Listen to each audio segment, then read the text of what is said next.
মধ্যপ্রাচ্যে ইরান ও ইসরায়েলের মধ্যে টানা ১২ দিনের সংঘাত শেষ হয়েছে এক আনুষ্ঠানিক যুদ্ধবিরতিতে। তবে এই যুদ্ধবিরতি যতটা না শান্তির বার্তা বহন করে, তার চেয়ে বেশি ইঙ্গিত দেয় নতুন করে সমরাস্ত্র প্রতিযোগিতার সূচনা। বিশেষ করে যুক্তরাষ্ট্র ও ন্যাটো জোটের সামরিক কৌশল বিশ্লেষণ করলে বোঝা যায়, বিশ্ব রাজনীতি ক্রমশ এমন এক অস্ত্রনির্ভর বাস্তবতার দিকে ধাবিত হচ্ছে, যেখানে কূটনীতি নয়, বরং আধিপত্যের প্রধান ভাষা হয়ে উঠছে শক্তি ও সামরিক শক্তিমত্তা।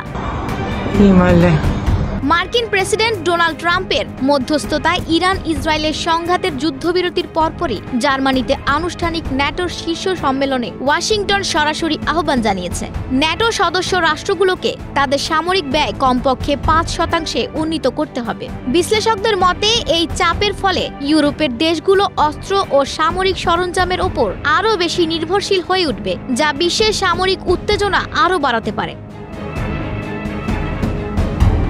এ প্রসঙ্গে বার্লিন ভিত্তিক নিরাপত্তা এক বিশ্লেষক বলেন, যুক্তরাষ্ট্র একদিকে নিজের অস্ত্রশিল্প টিকিয়ে রাখছে, অন্যদিকে ইউরোপকে রাশিয়ার আতঙ্কে রেখে নিজের অস্ত্র বাজার সমৃদ্ধ করছে। মধ্যপ্রাচ্যের সংঘাত সেই যুক্তিকে আরও পোক্ত করছে। যুক্তরাষ্ট্র নিজেও ২০২৬ সালের জন্য প্রায় $৯০০ বিলিয়ন সামরিক বাজেট ঘোষণা করেছে, যা দ্বিতীয় বিশ্বযুদ্ধ পরবর্তী সময়ে দেশটির সর্বোচ্চ সামরিক ব্যয়।